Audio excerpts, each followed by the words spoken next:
Hello everyone, welcome back to on my YouTube channels. So हमारा आज का topic है एचपी फॉरेस्ट गार्ड 2021 के रिगार्डिंग। एज यू नो कि एग्ज़ाम बहुत ही क्लोज आ रहा है, अब एग्ज़ाम होने वाला है और हम इसमें जो प्रीवियस ईयर क्वेश्चंस को सॉल्व कर रहे हैं। और स्टूडेंट्स, मैं आपको प्रीवियस ईयर क्वेश्चन को इस तरीके से सॉल्व करा रहा हूँ ताकि आप जो प्रीवियस ईयर क्वेश्चन के आंसर तो वहीं जान सको, बट जो उसके पीछे का कंसेप्ट है उसको जानना बहुत ज़रूरी है। अगर आप जस्ट प्रीवियस ईयर क्वेश्चंस को रटोगे, उनके ऑप्शंस को रटोगे कि ये ऑप्शन सही है, तो उससे काम नहीं चलने वाला। क्योंकि रिपीट क्वेश्चंस होते हैं, बट इतने नहीं कि आप उससे ही पास हो जाए। रिपीट होते हैं आपके 85 में से जो है वो 8 to 10 क्वेश्चन तो रिपीट हो सकते हैं। ऑल ओवर सब्जेक्ट की बात कर रहा हूँ मैं, है ना। स्पेशली मैं आपको साइंस जो है वो टीच करा रहा हूँ, लाइक फिजिक्स, केमिस्ट्री, मैथमेटिक्स और बायोलॉजी। मैथमेटिक्स तो आपको बहुत कम आता है, जनरल मैथमेटिक्स आता है। बायोलॉजी जो है वो बहुत ज़्यादा इसमें पूछा जाता है। सो मैं आपको इस तरीके से कंसेप्ट क्लियर करा रहा हूँ ताकि जो अभी एग्ज़ाम होने वाला है 2021 में, यहाँ आप जो है वो क्वेश्चंस को आराम से सॉल्व कर सके। मैं आपका कंसेप्ट जो है वो अकॉर्डिंग टू क्वेश्चन क्लियर करा रहा हूँ। जो क्वेश्चन पूछ लिया गया है, अब वो क्वेश्चन एज इट एज तो नहीं पूछ जाना है, बट जो उसका कंसेप्ट है वो कंसेप्ट तो वही रहेगा। अगर आपको कंसेप्ट क्लियर है तो अगर उस कंसेप्ट से क्वेश्चन थोड़ा घुमा फिरा के भी आ जाए, फिर भी आप क्वेश्चंस को आराम से सॉल्व कर पाओगे, है ना। सो कंसेप्ट जानना बहुत ज़रूरी है। सो मैं आज भी आपको अप्रॉक्सीमेटली 40 या 50 के अराउंड जो क्वेश्चन सॉल्व कराऊंगा। मैंने 2 वीडियो ऑलरेडी बना दिए है, जिसमें मैंने आपको एक वीडियो में 50 क्वेश्चन सॉल्व कराए, यानी 50 कंसेप्ट बताए हैं। और अगर आपको वो 50 कंसेप्ट क्लियर हो गए तो उसमें से आप 15 to 18 क्वेश्चन सॉल्व कर पाओगे। सेकंड वीडियो में मैंने आपको 30 के करीब क्वेश्चन कराए, 25-30 के करीब। वहाँ भी आपको 25-30 कंसेप्ट हो गए आपके 50 और 30-80 कंसेप्ट। यहाँ आपके 40 और क्लियर हो जाएंगे, तो आपको हो जाएगी कम से कम 120 के अराउंड कंसेप्ट क्लियर हो जाएंगे। और आई गारंटीड कि 120 में से आपको 30 से 35 क्वेश्चंस आ जाएंगे। और आपके एचपी फॉरेस्ट गार्ड में जो साइंस की फील्ड है, वहाँ पे इतने ही क्वेश्चन पूछे जाते हैं 40 के अराउंड, है ना। और टोटल क्वेश्चन जो 85 है। अगर आपको आपकी साइंस में कमांड है तो आप फॉरेस्ट गार्ड का एग्जाम जो आराम से क्रैक कर पाते हो, आराम से क्लियर कर पाते हो। सो आपने क्या करना है, आपने जस्ट यहाँ पे 100% फोकस रहना है, 100% ध्यान देना है। और एक और काम अलग और करना है। अगर आपको ये कंटेंट, वे ऑफ टीचिंग सही लगे तो प्लीज़ चैनल को सब्सक्राइब कर देना और इस चैनल को अपने सभी दोस्तों तक शेयर कर देना, है ना। जितने भी आपके कॉन्टैक्ट है उन तक शेयर कर देना ताकि वो भी इसका लाभ उठा सके, है ना। अगर आप शेयर करोगे, लाइक मिलेंगे, तो उससे क्या होगा, मुझे फीडबैक मिलेगा, मेरा कॉन्फिडेंस और बिल्ड होगा और मैं आपके लिए बहुत सारी वीडियोस बना पाऊंगा। ठीक है स्टूडेंट्स, सो स्टार्ट करते हैं हम आज की वीडियो। पहला क्वेश्चन है यहाँ पे, the autotrophic mode of nutrition requires. Hindi वाले देखिएगा, 100 पोषण के लिए आवश्यक है, क्या आवश्यक है। स्टूडेंट्स, मैं आपको एक बात बता दूं, बायोलॉजी स्पेशली पादप यानी प्लांट्स की अगर मैं बात करूं, फोटोसिंथेसिस एक ऐसा टॉपिक है जहां से क्वेश्चन पूछा जाता है। मैंने आपको 2019 का क्वेश्चन सॉल्व करा दिया, 17 का, 15 का, 13 का। मैं सबसे इनसे जो क्वेश्चन ले रहा हूँ, मैं एनालाइज कर पा रहा हूँ कि जो फोटोसिंथेसिस है यानी प्रकाश संश्लेषण है, वहाँ से हर एक एग्जाम में 1 या 2 क्वेश्चन पूछे जा रहे हैं। सो मैं सोच रहा हूँ कि मैं आपको ये 5-1 मिनट जो है पूरा फोटोसिंथेसिस जो क्लियर कराता हूँ, नॉट इन डीप में मैं आपको नहीं कराऊंगा क्योंकि आपने डीप से आपको कोई मतलब नहीं है। बट जहाँ से मुझे लगता है कि यहाँ से क्वेश्चन आ सकता है, उतना मैं आपको जो है वो कराने की सोच रहा हूँ। सो पहले क्वेश्चन को सॉल्व करने से पहले मैं आपको कंसेप्ट बताता हूँ, उस कंसेप्ट के अकॉर्डिंग आप खुद ही क्वेश्चन सॉल्व कर लोगे, इतना मैं आपको बता सकता हूँ। तो ये बोल रहा है कि ऑटोट्रॉफिक मोड ऑफ न्यूट्रिशन यानी स्वपोषी। पहली बात मैंने आपको डिस्कस ऑलरेडी करा चुका हूँ, क्या होता है ऑटोट्रॉफिक, है ना। ऑटो मीन्स सेल्फ मीन्स खुद, ट्रॉफिक मीन्स फूड, है ना। यानी ऐसी एबिलिटी पौधों के पास जो अपना भोजन जो है वो खुद ही बना सकते हैं, उनको बोलते हैं ऑटोट्रॉफिक मोड ऑफ न्यूट्रिशन। सो कैसे चलता है ये मैं आपको बताता हूँ। अभी यहाँ पे देखो, आपने यहाँ पे इमेजिन करना है कि यहाँ पे ये क्या है, ये एक प्लांट है। ठीक है स्टूडेंट्स, प्लांट है और प्लांट में रूट सिस्टम होता है, शूट सिस्टम होता है। वो मैं आपको ऑलरेडी फर्स्ट ही वीडियो में बता चुका हूँ क्योंकि वहाँ भी मैंने आपको फोटोसिंथेसिस का क्वेश्चन कराया था। ठीक है, सो ये मैंने आपको बना दिया रूट सिस्टम और शूट सिस्टम। मैं एक बार फिर से आपको सारी चीज़ें जो रिकॉल कराऊंगा। सबसे पहले मैंने आपको यहाँ पे एक सन बनाया हुआ है। सन बनाने की कोशिश कर रहा हूँ मैं, क्योंकि जो लाइट है वो सन से ही आती है और कहाँ गिरती है। अब यहाँ से क्वेश्चन स्टार्ट हो गए। पहला क्वेश्चन का आंसर मैं यहाँ लिख रहा हूँ, मतलब जो क्वेश्चन अभी आपको पूछे जा सकते हैं कि जो फोटोसिंथेसिस है वो किसके प्रेजेंस में होती है। फोटोसिंथेसिस ओनली लाइट के प्रेजेंस में होती है और ओनली प्लांट का फीचर है। ओनली कहाँ होती है? प्लांट्स में, यानी पौधों में, प्रकाश और पादप में होती है ये ओनली। ठीक है। सेकंड थिंग, कहाँ होती है ये? पत्तों में। कहाँ? पत्तों में। मैं यहाँ पे लिखता हूँ लीव्स। लीव्स में होती है फोटोसिंथेसिस। और लीव्स में कहाँ होती है? क्लोरोप्लास्ट में। ये छोटी छोटी चीज़ें जो आपको पता होना चाहिए। ये सारे क्वेश्चन है फोटोसिंथेसिस से, हर एक एग्जाम में क्वेश्चन आ रहा है। जितने भी आपके प्रीवियस ईयर के फॉरेस्ट गार्ड के एग्जाम है सभी में, तभी मैं आपको जो है वो 5-6 पॉइंट यहाँ पे लिखा रहा हूँ। 4 लिखा दिए, 2-3 पॉइंट इंपॉर्टेंट और इससे भी इंपॉर्टेंट है, उनको आपने सबको याद रखना है। अब देखो यहाँ से लाइट पड़ेगी, कहाँ से? सन से, सूरज से लाइट पड़ेगी पत्तों में। पत्तों के अंदर क्या है? पत्तों के अंदर है आपका लीव्स के अंदर है क्लोरोप्लास्ट। क्लोरोप्लास्ट है। अब क्लोरोप्लास्ट एक सेल ऑर्गेनेली है जिसके अंदर क्लोरोफिल होता है ना? क्लोरोफिल होता है, कैरोटिनॉइड होता है ना? जेंथोफिल होता है। इन सभी को हम क्या बोलते हैं? इन सभी को हम बोलते हैं पिगमेंट। सो इसके लिए पिगमेंट भी जरूरी है। पिगमेंट क्या करता है? पिगमेंट का काम है लाइट को रिसीव करने का। ये भी एक क्वेश्चन बन रहा है कि फोटोसिंथेसिस यानी प्रकाश संश्लेषण के टाइम लाइट को रिसीव कौन करता है? सबसे पहले पिगमेंट्स करते हैं। अब देखो, अगर सन की जो डायरेक्ट लाइट है वो क्लोरोफिल में पड़े तो क्या होगा? क्लोरोफिल में जो है वो डैमेज हो जाएगा, जिसको हम बोलते हैं फोटोकेमिकल डैमेज, यानी फोटो मीन्स लाइट के प्रेजेंस में डैमेज होना। इसलिए क्या होता है? लाइट सबसे पहले रिसीव करता है पिगमेंट्स। ठीक है। फिर एक पिगमेंट जो है वो आगे भेजता है लाइट सेंटर के लिए, रिएक्शन सेंटर के लिए, यानी अभिक्रिया का जो मीडियम होता है यानी केंद्रक होता है, वहाँ के लिए जो है वो लाइट को ट्रांसफर करता है, जिसको हम बोलते हैं फोटो सिस्टम। और ये 2 टाइप का होता है, फोटो सिस्टम 1 और फोटो सिस्टम 2। बस हमने यहीं तक पढ़ना है, इसके डीप हमने नहीं जाना है, हमने इतनी चीज़ पढ़ना है। ठीक है। अब यहाँ पे क्या होगा? जैसे ये लाइट यहाँ पहुँचेगी फोटो सिस्टम में, ये क्या करेगा? ये पानी को प्लस कार्बन डाइऑक्साइड को यूज करेगा लाइट के प्रेजेंस में। मैं यहाँ लिखता हूँ बीच में लाइट के प्रेजेंस में, और क्या बनाएगा? कार्बोहाइड्रेट या ग्लूकोज बनाएगा। ये इसका जो है वो रिएक्शन है। तो हमने ये चीज़ देखी फोटोसिंथेसिस की। देखो आपका क्वेश्चन क्या बोल रहा है? The autotrophic mode of nutrition requires, क्या चाहिए उसको? Carbon dioxide, water. यस, बिल्कुल चाहिए। कार्बन डाइऑक्साइड और वाटर भी चाहिए। क्या उसको क्लोरोफिल चाहिए? हाँ, बिल्कुल चाहिए। उसके पास क्लोरोप्लास्ट है और क्लोरोप्लास्ट के अंदर जो है वो क्लोरोफिल है, जो कि एक पिगमेंट की तरह काम करता है। इसको क्लोरोफिल भी चाहिए होता है। ठीक है। क्या इसको सनलाइट चाहिए? यस, बिल्कुल इसको सनलाइट चाहिए, तभी तो फोटोसिंथेसिस हो सकती है। सो इस क्वेश्चन का आंसर क्या रहेगा? ऑल ऑफ दीज, यानी उपरोक्त जितने भी दिए हुए सभी, है ना, ये जितने भी दिए हुए carbon dioxide, water, chloroplast, chlorophyll, sunlight, सभी जो है वो ऑटोट्रॉफिक मोड ऑफ न्यूट्रिशन के लिए जरूरी है, यानी स्वपोषी पोषण के लिए सारी चीजें ये आवश्यक है। ठीक है। तो देखो ये क्वेश्चन तो आ गया। अब इससे आगे क्वेश्चन क्या आ सकता है? इससे क्वेश्चन आ सकता है कि आप इन सेल का नाम बताओ जिनके अंदर क्लोरोप्लास्ट है। जिनके अंदर क्या है? क्लोरोप्लास्ट है। तो इन सेल को बोलते हैं स्टूडेंट्स हम मीजोफिल सेल। ये थोड़ा डीप क्वेश्चन रहा और इंपॉर्टेंट क्वेश्चन ये भी है। तो आपने मीजोफिल सेल याद रखना है कि मीजोफिल सेल है जिसके अंदर जो है वो क्लोरोप्लास्ट पाया जाता है। ठीक है स्टूडेंट्स। और आपसे पूछा जा सकता है कि जो फोटोसिंथेसिस है वो क्या ओनली लाइट के प्रेजेंस में होती है? यस, ये बिल्कुल ओनली लाइट के प्रेजेंस में होती है। मैंने आपको पहले लिख दिया। ओनली प्लांट्स में होती है ना? प्लांट्स में लीव्स में होती है, क्लोरोप्लास्ट क्लोरोफिल में होती है, पिगमेंट चाहिए होते हैं, फोटोसिस्टम चाहिए होते हैं, मेसोफिल सेल के अंदर होती है।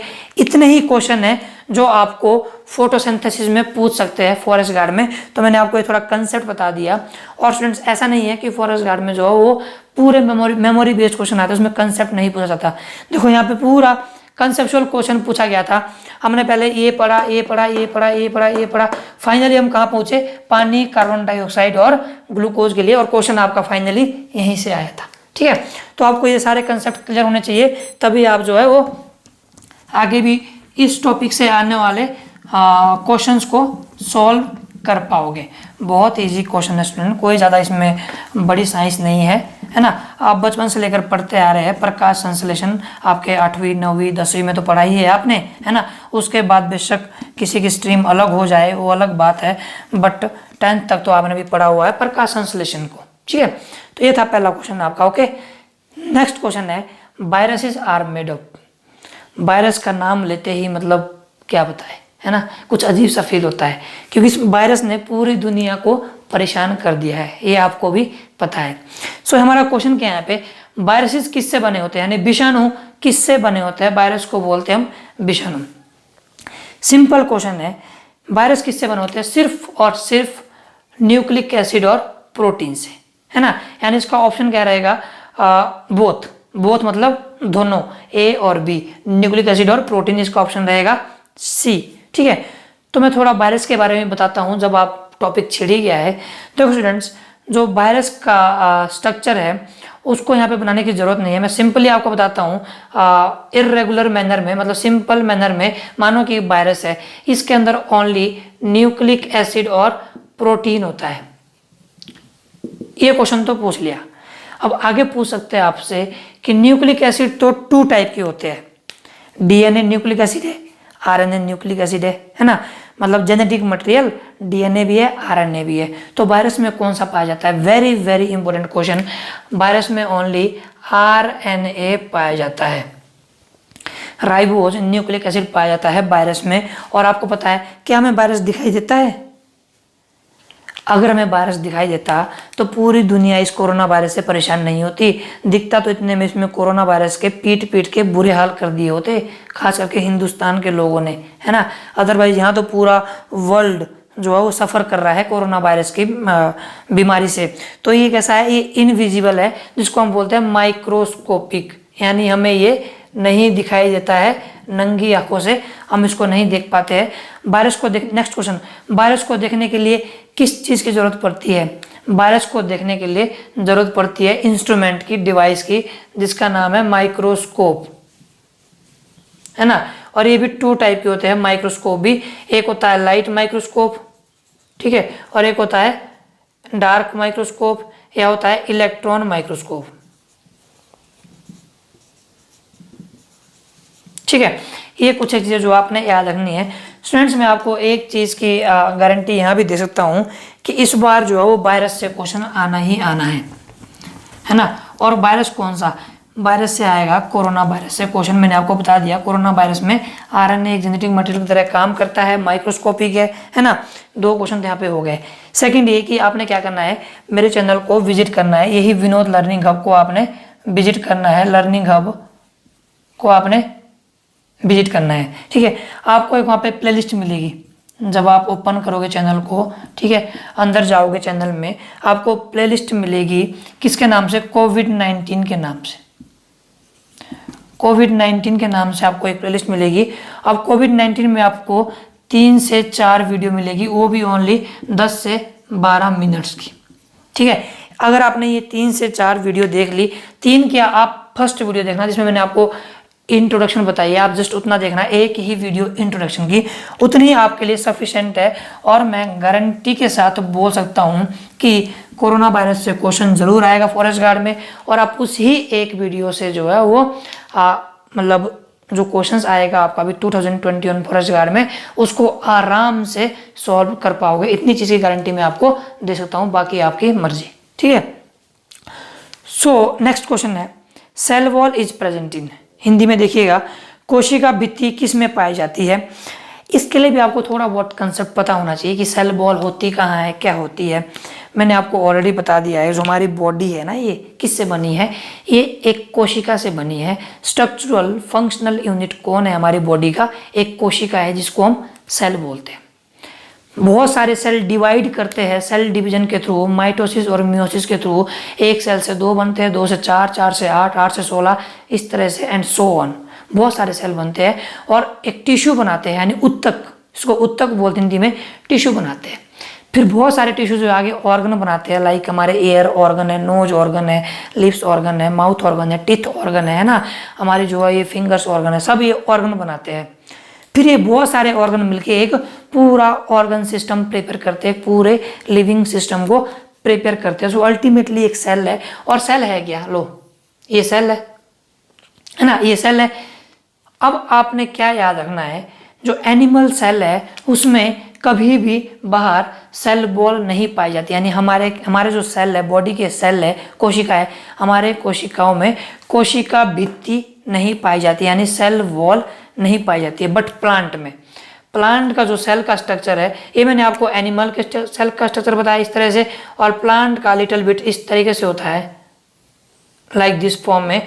और प्लांट के सेल के बाहर कोशिका भित्ति भी पाई जाती है, ठीक है। ये रही कोशिका भित्ति, जिसको बोला हमने सेल वॉल, और इसके अंदर रहा कोशिका मेम्ब्रेन, यानी सेल मेम्ब्रेन, ठीक है। और आपको पता है कि सेल के अंदर सेंटर में क्या पाया जाता है, केंद्रक, दोनों में पाया जाता है, केंद्रक भी है ना, न्यूक्लियस भी दोनों में पाया जाता है। मैं थोड़ा ही कंसेप्ट आपको बता रहा हूँ।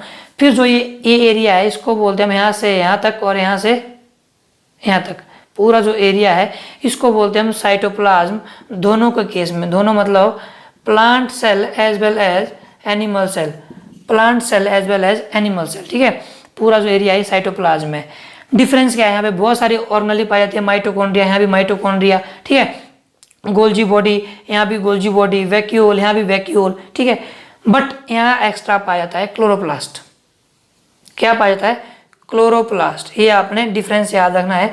ओनली प्लांट में क्लोरोप्लास्ट पाया जाता है, एनिमल सेल में क्लोरोप्लास्ट नहीं पाया जाता। सोचो अगर हमारे में भी क्लोरोप्लास्ट पाया जाता फिर क्या होता। अगर हमारे बॉडी में भी क्लोरोप्लास्ट पाया जाता फिर क्यों पढ़ना, क्यों मेहनत करनी, है ना, क्यों कुछ कमाना।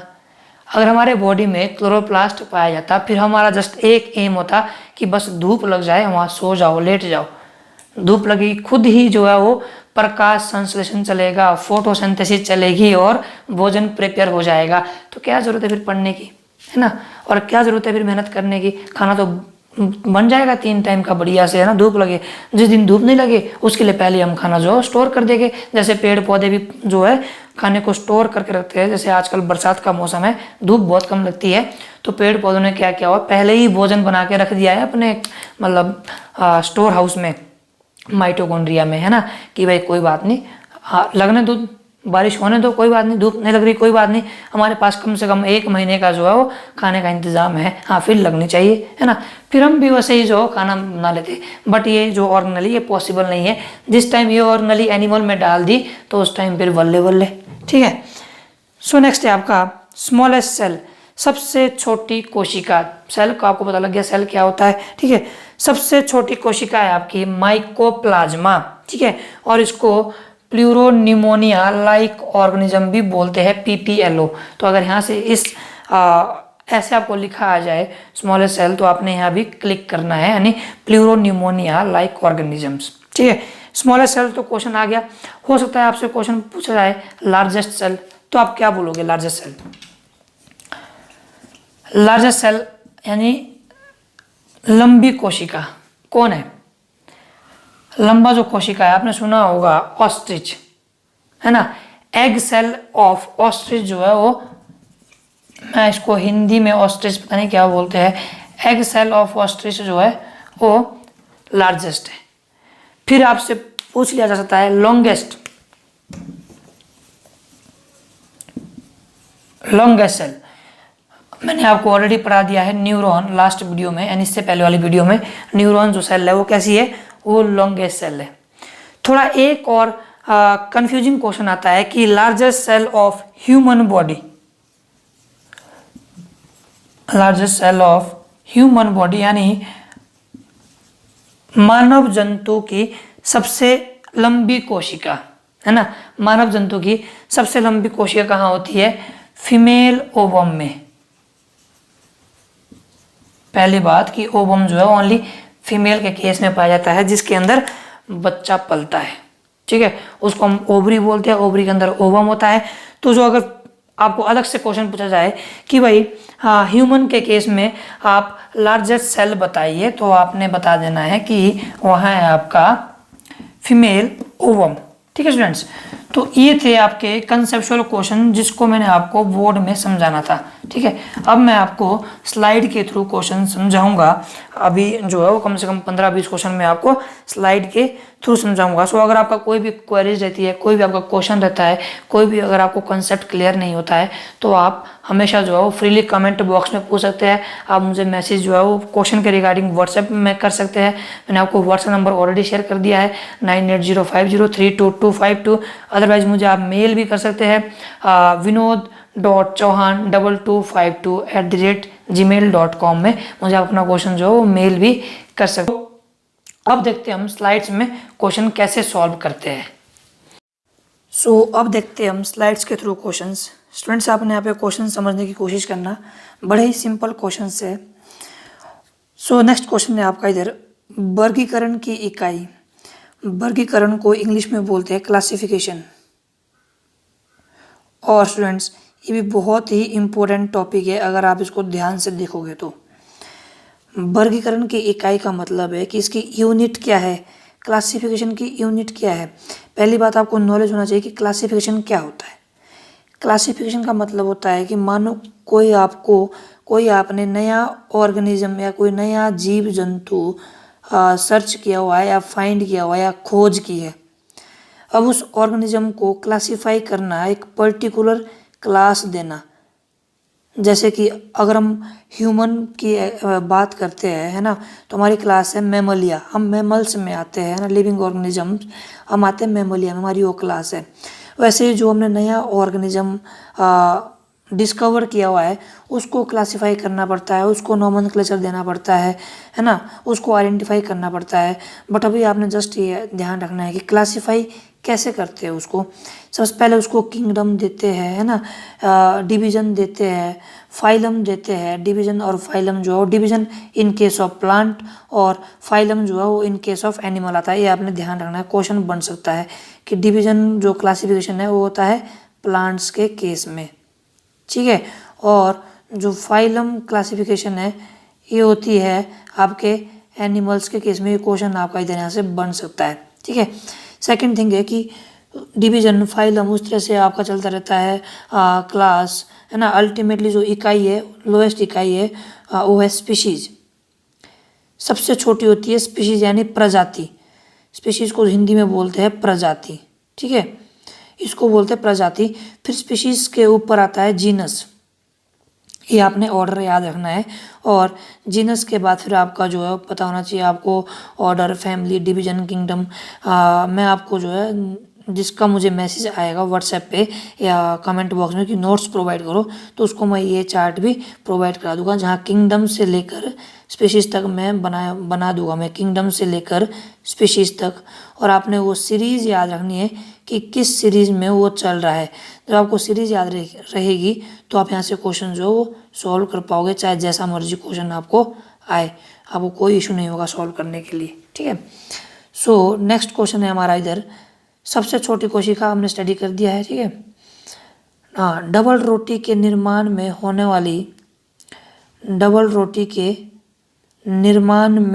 उपयोग होने वाले कवक में या कवक कौन सा है। स्टूडेंट्स यहाँ पे आपने सिंपली याद रखना है, ये बोल रहा है कि डबल रोटी को प्रोड्यूस करने के लिए कौन से कवक का यूज होता है। कवक मतलब कौन सा ईस्ट यूज होता है। इसके लिए ईस्ट की ज़रूरत पड़ती है, वो होता है आपका सैकेरोमाइसिस।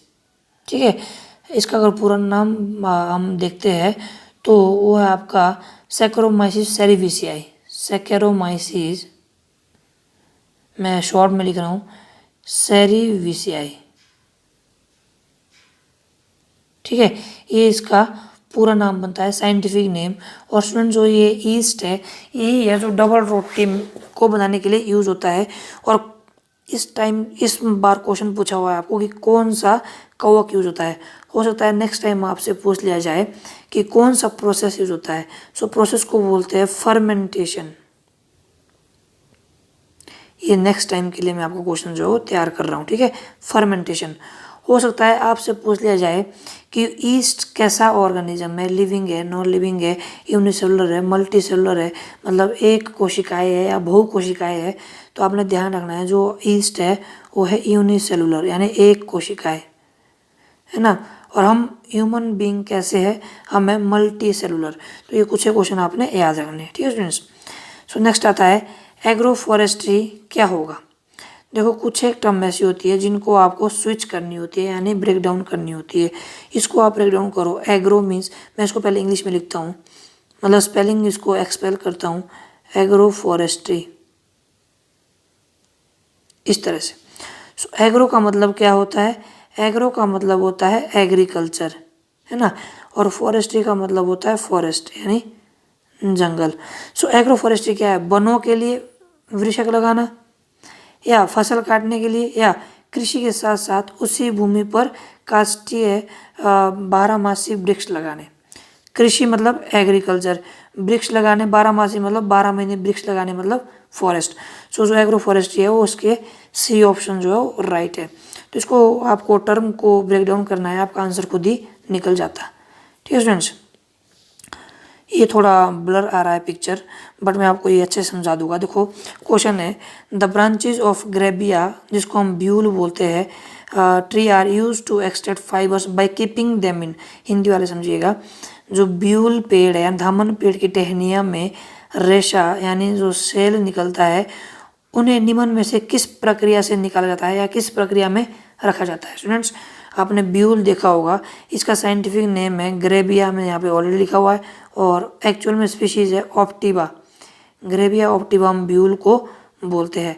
तो ये बोल रहा है कि जो ब्यूल है, ऐसा खास करके जो पहाड़ी लोग है ना, हिमाचली लोग हैं, इससे खुद ही जो है वो सेल निकालते हैं, रेशा निकालते हैं। कैसा निकालते हैं, जैसे ब्यूल है, ठीक है, मानो कि आपका इधर एक इस तरह से ये ब्यूल है और ये ब्यूल की तरफ ब्रांचेज है। जो ये ब्रांचेज है ये कट करेंगे, ठीक है, कट, फिर इन ब्रांचेज को इस तरह से इकट्ठा किया जाएगा और ये जो है वो डिफरेंट जंतु को खिलाया जाएगा, चाहे बकरी हो, चाहे गाय भैंस, है ना, बैल, इन सभी को ये ब्रांचेज खिलाई जाएगी। और वो ब्रांचेज से क्या खाएंगे, वो ब्रांचेज से जो है वो पत्ते खाएंगे, ठीक है, ये पत्ते जो है वो खा लेंगे और ब्रांचेज एज इट एज रहेगी ब्यूल की यानी ग्रेबिया ऑप्टिबा की। फिर क्या करेंगे स्टूडेंट्स, जो ये ब्रांचेज है ये किसी खड्ड के नज़दीक ले जाएंगे, मतलब पानी, जहाँ पानी होगा, पानी का बहाव ज़्यादा होगा, वहाँ ले जाएंगे। और मानो कि ये पानी है, ठीक है, और इस पानी के अंदर इन ब्रांचेज को इस तरह से मर्ज कर दी जाएगी, यानी इनको पानी के अंदर डाल दिया जाएगा और इसके ऊपर जो इस तरह से पत्थर रख दिए जाएंगे। क्या रख दिए जाएंगे, पत्थर, ताकि ये ब्रांचेज जो है ऊपर नहीं आएगी। और ये ब्रांचेज कम से कम जो है वो 2 से 3 महीने के लिए रखी जाएगी। कितने के लिए, 2 से 3 महीने के लिए ये ब्रांचेज वहाँ पे पानी में रख दी जाएगी, 2 से 3 मंथ। सो इसका आंसर निकल गया आपका, सूर्य की रोशनी में, मिट्टी में या पानी में। यस, पानी में, ठीक है, या इनमें से कोई नहीं। आंसर सी सही है, पानी में रख दिया जाता है, इसलिए उससे जो है वो सेल निकलते हैं, रेशा निकलते हैं, ठीक है। वैसे अगर आपसे पूछ लिया जाए सेल्ट्रिस ऑस्ट्रेलिस का उपयोग, सेल्ट्रिस ऑस्ट्रेलिस मतलब खड़क, तो उसका उपयोग जो है वो फॉडर के लिए ही किया जाता है, बाकी वो लकड़ी जलाने के लिए ही किया जाता है, बाकी उसका कोई खास उपयोग नहीं होता है। तो ये कुछ एक प्लांट आपने याद रखने हैं, ठीक है। सो नेक्स्ट आता है students, who discovered modern periodic table. Memory based question है, मोज़ले, पूरा नाम है हेनली मोज़ले, हेनली मोज़ले। हिंदी में देखिए, आधुनिक आवर्त सारणी की खोज किसने की। आधुनिक आवर्त सारणी की खोज की हेनली मोज़ले ने, ठीक है स्टूडेंट्स। तो ये क्वेश्चन तो आ गया। नेक्स्ट टाइम क्वेश्चन कैसा आ सकता है, यहाँ से क्वेश्चन आ सकता है कि देखो यहाँ पे मॉडर्न, अगर आपसे पूछा जाए मॉडर्न पीरियोडिक टेबल, है ना, मतलब आधुनिक आवर्ती सारणी, तो आपने लिखना मोज़ले। अगर आपसे जस्ट ये मॉडर्न नहीं लिखा हो, है ना, ये मॉडर्न नहीं लिखा हो और आपसे इतना ही पूछा जाए कि who discovered the periodic table, है ना, कि मतलब पीरियोडिक टेबल है, आवर्त सारणी की खोज किसने की, तो आपने ध्यान रखना है, तो वहाँ पे आपने मोज़ले को क्लिक नहीं करना, वहाँ आपने क्लिक करना है डी मेंडेलीव को। स्टूडेंट्स क्वेश्चंस रिपीट होते हैं और क्वेश्चंस बदल के आते हैं, थोड़ा बहुत क्वेश्चन को चेंज करते हैं। तो हो सकता है यहाँ से सिर्फ मॉडर्न को हटा दिया जाए और आपसे ये पूछ लिया जाए क्वेश्चन ये होगा, तो उसका आंसर आपने मोजले नहीं, आपने डी मेंडेलीव क्लिक करना है। ठीक है। हाँ, अगर आपसे पूछ लिया जाए फादर ऑफ पीरियोडिक टेबल, फिर क्या करोगे आप? पीरियोडिक टेबल के फादर कौन थे या कौन है? तो वो है स्टूडेंट्स यही डी मेंडेलीव। यहाँ भी आपने मोजले को क्लिक नहीं करना है। ठीक है। तो देखो आप इसी एक क्वेश्चन से आप 2 क्वेश्चन और सीख गए। ठीक है स्टूडेंट्स। नेक्स्ट है which one of the following is a chemical change. बहुत ही आसान क्वेश्चन है कि रासायनिक क्रिया इनमें से किस में यूज हुई है। क्या भोजन को बनाने के लिए कोई रासायनिक क्रिया यूज होती है? नहीं भाई। बादल को बनाने के लिए कोई रासायनिक क्रिया यूज होती है? नहीं। टीयरिंग ऑफ क्लॉथ है ना, कपड़े को फाड़ने के लिए कोई रासायनिक क्रिया यूज होती है? नहीं। जोर यूज होता है, फोर्स यूज होती है, कपड़े फाड़ दो बस, है ना। सिंपल सा क्वेश्चन है। मेल्टिंग ऑफ ग्लास, ग्लास को मेल्ट करने के लिए रासायनिक क्रिया यूज होती है। ये कोई बड़ा क्वेश्चन नहीं था, बड़ा ही सिंपल क्वेश्चन था। नेक्स्ट है which one of the following is a compound. इनमें से कौन यौगिक है? चारकोल, वायु, नाइट्रोजन गैस, कार्बन डाइऑक्साइड। पहली बात कि यौगिक होता क्या है, यानी कंपाउंड होता क्या है, पता होना चाहिए आपको। स्टूडेंट्स कंपाउंड क्या होता है? जो 2 और मोर देन 2 एलिमेंट से बना हो। ये याद रखना आपने।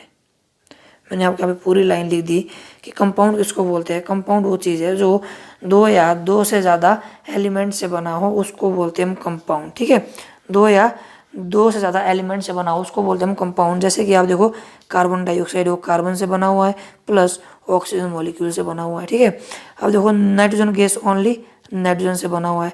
चारकोल ओनली कार्बन से बना हुआ है ना। एयर ओनली क्या हुआ है, जैसे आपको कार्बन डाइऑक्साइड है, वाटर है वो हाइड्रोजन से बना होता है ना, प्लस ऑक्सीजन से बना होता है ना, 2 मॉलिक्यूल हाइड्रोजन से। वैसे आप ग्लूकोज है, ग्लूकोज आपका कार्बन से बना होता है ना, हाइड्रोजन से बना होता है और ऑक्सीजन से बना होता है। तो ये क्या कंपाउंड है? कार्बन डाइऑक्साइड एक कंपाउंड है, वाटर एक कंपाउंड है, ग्लूकोज एक कंपाउंड है। इस बार आपसे पूछा हुआ है इन 4 ऑप्शन में से कंपाउंड कौन सा है, तो यहाँ पे कार्बन डाइऑक्साइड है।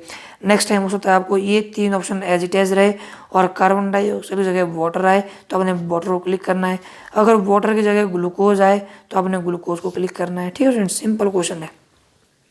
नेक्स्ट आता है हमारा यहाँ पे metal found in free state in the nature of. प्रकृति में मुक्त अवस्था में पाई जाने वाली धातु कौन सी है? मरकरी। कोई इसमें जो है वो बड़ा क्वेश्चन नहीं है। मरकरी जो है वो सिंपल जो है वो कैसी है, मतलब एक फ्री स्टेट में पाई जाती है। ठीक है। Chemical formula of bleaching powder, memory based है, आपको फॉर्मूले याद करने हैं। CaOCl2 जो हो एक ब्लीचिंग पाउडर का रासायनिक सूत्र है, यानी विरंजक पूर्ण का चूर्ण का रासायनिक सूत्र है। ठीक है। Sweet swelling substances are, sweet swelling की बात की इसने, सॉरी स्वीट स्मेलिंग की बात की इसने कि स्वीट स्मेल। देखो स्वीट एक टेस्ट के साथ इसको कोरिलेट नहीं करना, ये स्मेल की बात कर रहा है कि स्वीट स्मेल सब्सटेंस कौन सा होगा? एस्टर। बहुत ही डायरेक्ट क्वेश्चन है, एस्टर। इसकी स्मेल कैसी होती है? स्वीट होती है। इस बार हो सकता है अगली बार क्वेश्चन पूछ लिया जाए कि एस्टर किस चीज़ को बनाने के लिए यूज होता है। जो परफ्यूम है ना, परफ्यूम जो है वो एस्टर से ही बना होता है। तो ये आपको पता होना चाहिए। हो सकता है इस टाइप का क्वेश्चन आपसे पूछ लिया जाए। ठीक है फ्रेंड्स।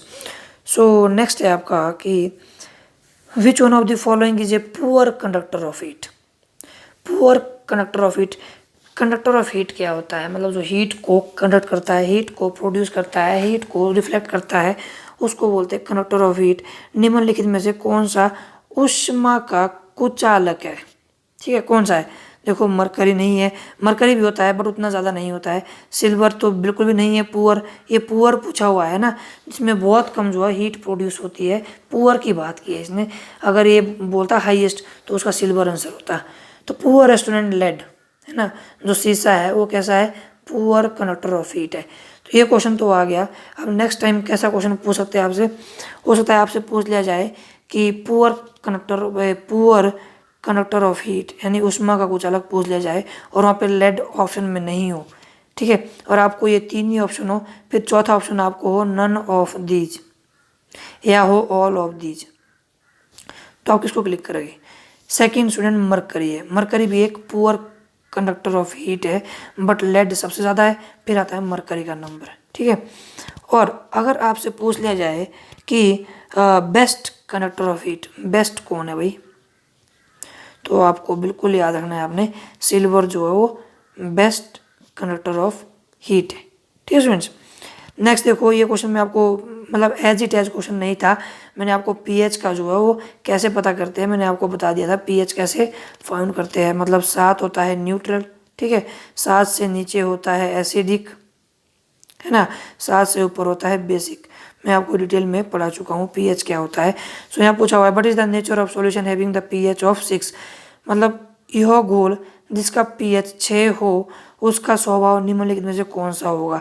कौन सा स्वभाव होगा, क्या वो अम्लीय है, क्या वो क्षारकीय है, क्या वो उदाहीन है, क्या वो इनमें से कोई नहीं है। स्टूडेंट्स वो ऑब्वियसली अम्लीय होगा, एसिडिक होगा। 6 से नीचे मतलब एसिडिक, 6 से 7 से ऊपर मतलब बेसिक, है ना, 7 मतलब उदासीन यानी न्यूट्रल। तो ये सिंपल क्वेश्चन है। Sodium metal is stored in, sodium metal students highly reactive होता है, अगर उसको खुला रख दिया जाए तो ये डिस्पोज हो जाता है एयर में, है ना। सोडियम धातु का भंडार किस में किया जाता है, क्या पानी में, क्या अल्कोहल में, क्या हाइड्रोक्लोरिक एसिड में, नहीं केरोसिन ऑयल में, मिट्टी के तेल में या केरोसिन ऑयल में उसको जो है वो स्टोर किया जाता है सोडियम को, ठीक है, क्योंकि ये हाईली रिएक्टिव होता है। सो नेक्स्ट हमारा ऑटोट्रोपिक, हमने ये बोर्ड में समझ लिया है ना। हमने ये ऑलरेडी ये क्वेश्चन रिपीट हुआ है, आप प्लीज़ पिछली वीडियो देखिएगा, यहाँ पे बहुत सारे क्वेश्चन रिपीट हुए हैं, तो आप वहाँ से जो इनका कंसेप्ट क्लियर कर सकते हैं, ठीक है स्टूडेंट्स।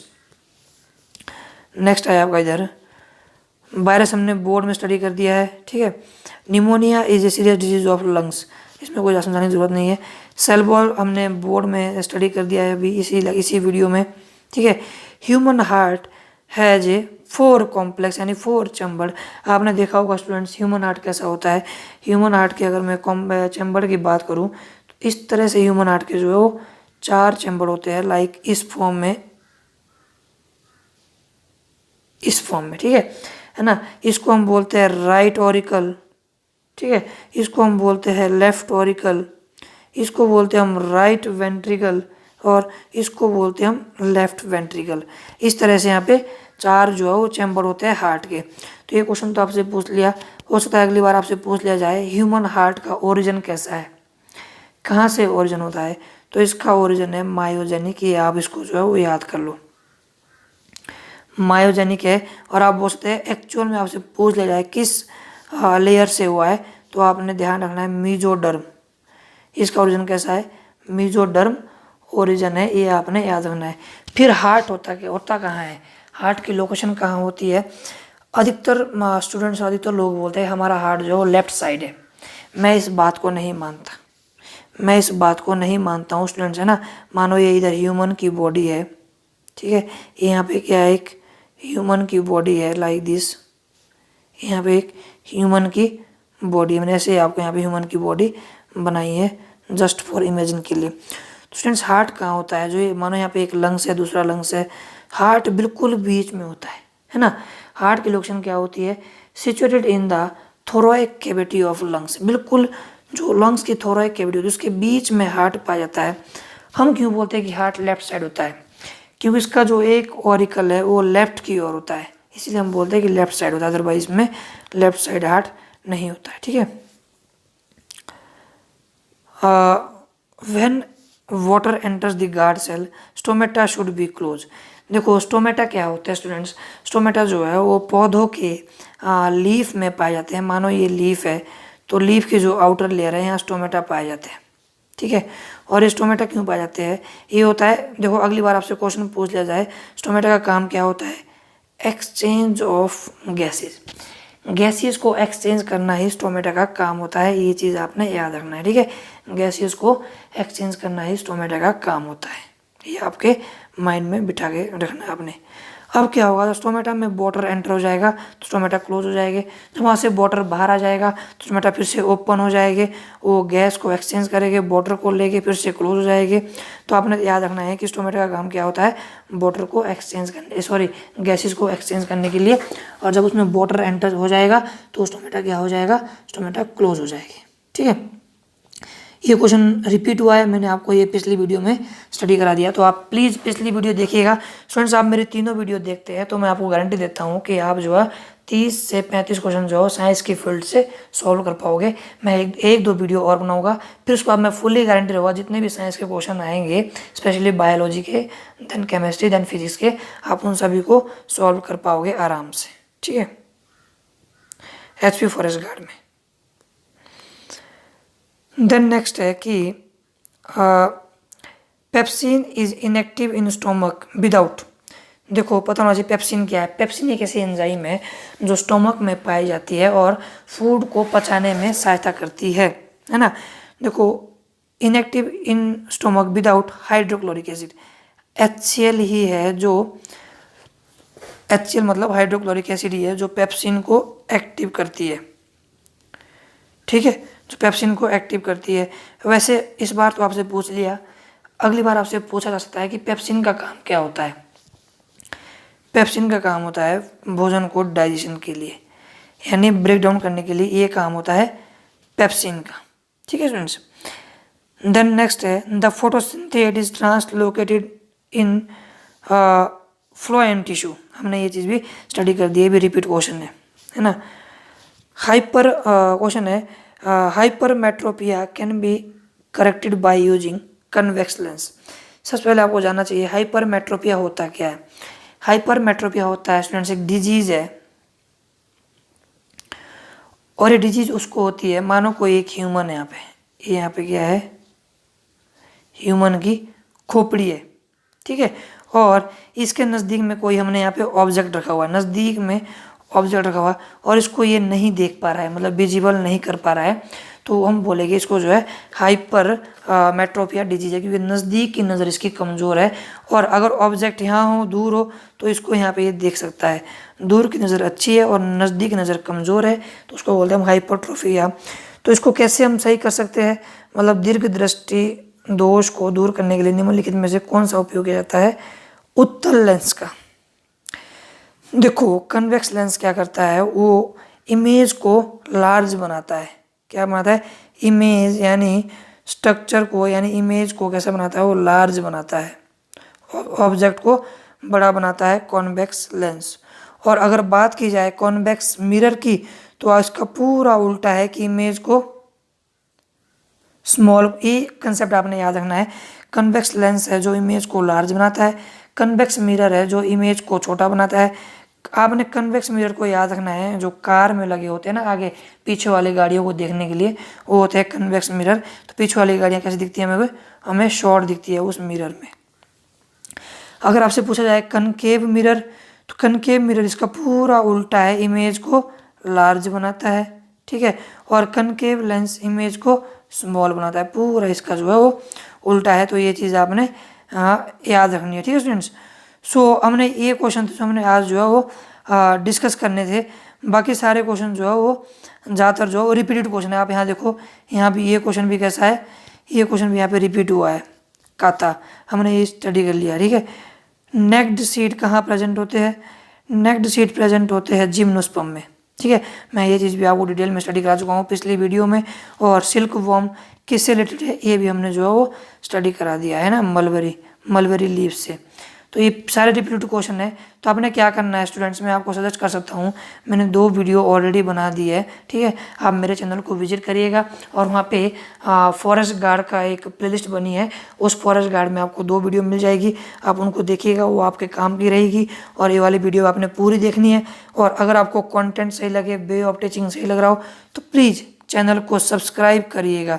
सब्सक्राइब करने में आपको कोई प्रॉब्लम नहीं, आपका कोई नुकसान नहीं है, और मेरा बेनिफिट होगा, है ना। और आपने चैनल को शेयर करना है, आपका शेयर करने से भी कोई नुकसान नहीं है ना, और मेरा बेनिफिट होगा। आप शेयर करोगे, मेरा कॉन्फिडेंस बढ़ेगा, आपका फ़ायदा क्या होगा, मैं बहुत सारे वीडियो आपके लिए बनाता जाऊँगा। ठीक है स्टूडेंट्स। सो अगर आपको ये कॉन्टेंट सही लगा हो तो please subscribe my YouTube channel and also press bell icon to get new updates, है ना।